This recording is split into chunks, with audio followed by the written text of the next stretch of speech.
마가복음 7장 31절에서 35절 말씀. 예수께서 다시 두로 지역을 떠나 시돈을 거쳐서 데가볼리 지역 가운데를 지나 갈릴리 바다에 오셨다. 그런데 사람들이 귀먹고 말 더듬는 사람을 예수께 데리고 와서 손을 얹어 주시기를 간청하였다. 예수께서 그를 무리로부터 따로 데려가서 손가락을 그의 귀에 넣고 침을 뱉어서 그의 혀에 손을 대셨다. 그리고 하늘을 우러러 보시고서 탄식하시고 그에게 말씀하시기를 에바다 하셨다. 그것은 열리라는 뜻이다. 그러자 곧 그의 귀가 열리고 혀가 풀려서 말을 똑바로 하였다. 에바다. 마가복음 7장 말미에는 복음서에서 흔치 않은 말씀이 나옵니다. 예수님께서 외국 여행을 떠나신 것입니다. 31절. 예수께서 다시 두로 지역을 떠나 시돈을 거쳐서 데가볼리 지역 가운데를 지나 갈릴리 바다에 오셨다. 갈릴리에서 두로, 시돈, 데가볼리를 거쳐 다시 갈릴리로. 거리로는 총 200km가 넘고 체류 기간까지 계산했을 때 열흘 이상 걸렸을 긴 여정입니다. 그러나 마가복음 7장 31절의 초점은 긴 외국 여행이었다에 있지 않고 예수님이 들르셨던 지역들이 모두 이방 땅이었다에 있습니다. 갈릴리는 갈릴리 호수 주변의 지역, 곧 이스라엘 북쪽 지역을 의미합니다. 솔로몬은 성전을 지을 때 두로의 왕에게 백향목을 받은 대가로 갈릴리 지역의 일부를 내어주었습니다. 그러니까 갈릴리에는 두로 사람들도 살았다라는 말입니다. 그리고 북이스라엘을 멸망시켰던 아시리아는 갈릴리를 점령하고 그곳에 아시리아 사람들이 들어와 살게 했습니다. 그래서였을까요? 이사야 예언자는 갈릴리를 이방인의 갈릴리라고 말했습니다. 예수님 당시 갈릴리 동쪽에는 이방인이 많이 살았습니다. 데가볼리는 데카폴리스, 10개의 마을이란 뜻으로 이방인들이 집단 거주했던 곳입니다. 갈릴리에서 두로, 시돈, 데가볼리를 거쳐 다시 갈릴리로 돌아오신 예수님의 여행은 이방 투어였습니다. 이방 땅은 유대인들에게는 흑암의 땅이자 부정한 땅이었습니다. 예수님께서 그 어둡고 부정한 땅을 찾아가신 이유는 하나였습니다. 그곳의 사람들에게도 빛을 전해 주셔야 했기 때문입니다. 이사야는 구원자가 오시면 이방인의 땅 갈릴리에도 빛이 찾아들고 어둠이 물러가게 될 것이라 예언했는데 그 예언이 예수님을 통해 성취된 것입니다. 오늘의 본문 속에는 소위 에바다 기적 이야기가 나옵니다. 예수님께서 갈릴리에 오시자 사람들은 기다렸다는 듯이 귀먹고 말 더듬는 사람을 예수님께로 데리고 와서 고쳐주시기를 간청했습니다. 예수님께서는 그의 귀에 손가락을 넣고 침을 뱉어 그의 혀에 손을 대셨습니다. 그리고는 하늘을 우러러 보시고서 탄식하시고 에바다 라고 하셨습니다. 에바다는 열려라 라는 뜻입니다. 그러자 곧 그의 귀가 열려 듣게 되었고 혀가 풀려서 말을 똑바로 하게 되었습니다. 이 기적은 예수님께서 단지 듣지 못하고 말을 제대로 하지 못하는 한 사람을 고쳐주신 기적이라기보다는 참 빛으로 오신 예수님께서 어둠 속에 있던 이방인들에게 빛을 비추어 주시고 그들로 생명의 말씀을 듣게 하셨으며 그 결과 그들 또한 참 빛과 말씀을 입으로 고백하는 사람들이 되었다는 말씀입니다. 그러나 유대 땅과 자기들만을 정하게 여기고 이방 땅과 이방인을 부정하게 여겼던 유대인 혹은 유대 기독교인들에게는 이 이야기가 여간 불편한 것이 아니었을 것입니다. 오늘 우리가 살펴본 본문의 바로 앞에 있는 본문에는 이방인을 부정하게 여기는 유대인들의 정서가 직설적으로 드러나 있습니다. 예수님께서 두로 지역에 가셨을 때였습니다. 그곳에는 귀신 들린 딸을 둔 여자가 있었습니다. 그 여자는 예수님께 나와 딸에게서 귀신을 쫓아달라고 요청했지만 예수님께서는 자녀들이 먹을 빵을 집어서 개들에게 던져주는 것은 옳지 않다라며 그 요청을 들어주지 않으셨습니다.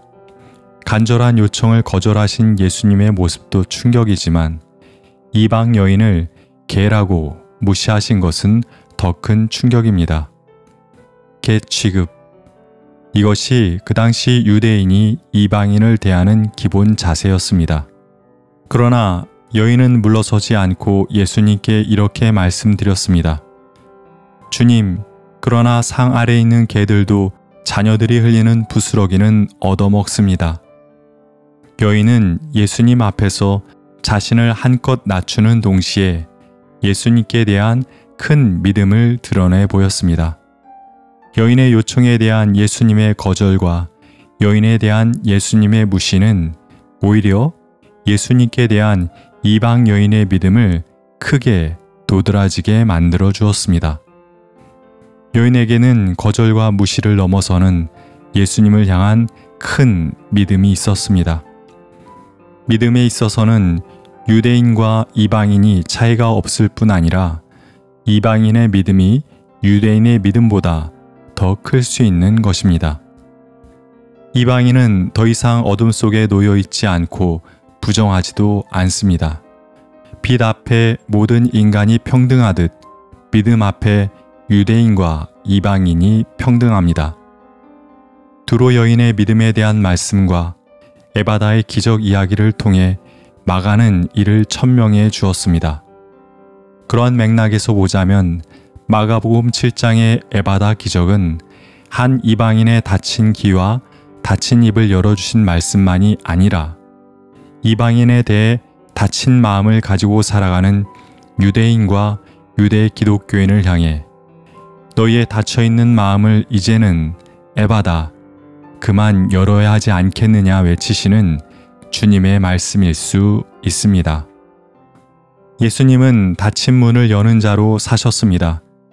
유대인과 이방인 사이, 남자와 여자 사이, 부자와 가난한 자 사이에 닫힌 문을 열어 그들로 당신 안에서 하나가 되게 해주셨습니다.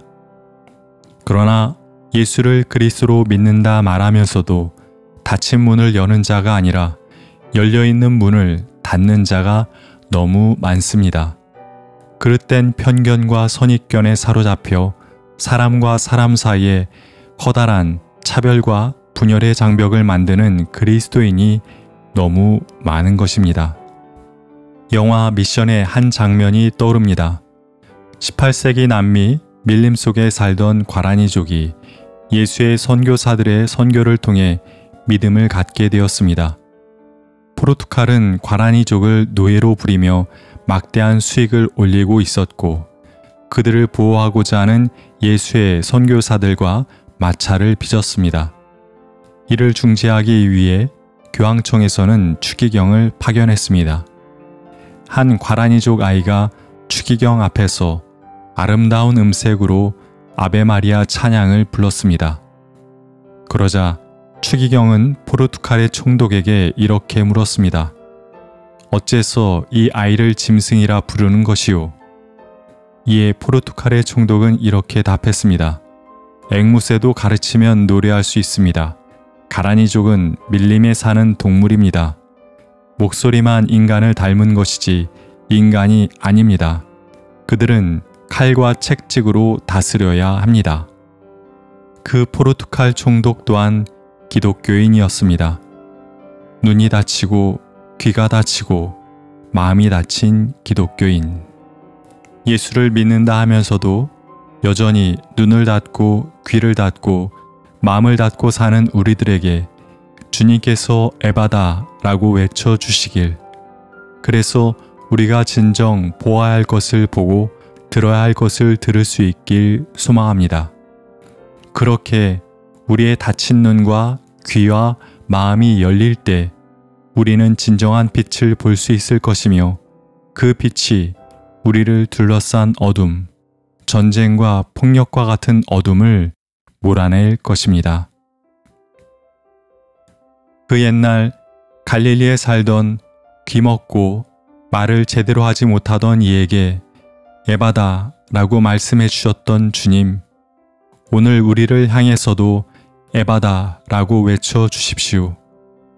우리가 보는 자 같으나 실상 눈먼 자요, 듣는 자 같으나 실상 귀먹은 자요, 말하는 자 같으나 실상 입이 막힌 자요, 마음이 열린 자 같으나 실상 마음이 꽉 닫힌 자임을 아프게 깨닫게 해 주십시오. 에바다, 열려라 외치시는 주님의 음성을 듣고 예수님의 눈으로 세상을 보게 하시고 우리의 욕망의 소리가 아니라 주님의 말씀을 크게 듣게 하시고 하지 말아야 할 말을 줄이고 꼭 해야 할 말을 하게 하시며 예수님처럼 사람과 사람 사이에 닫힌 마음의 문을 여는 이가 되게 해 주십시오. 아멘.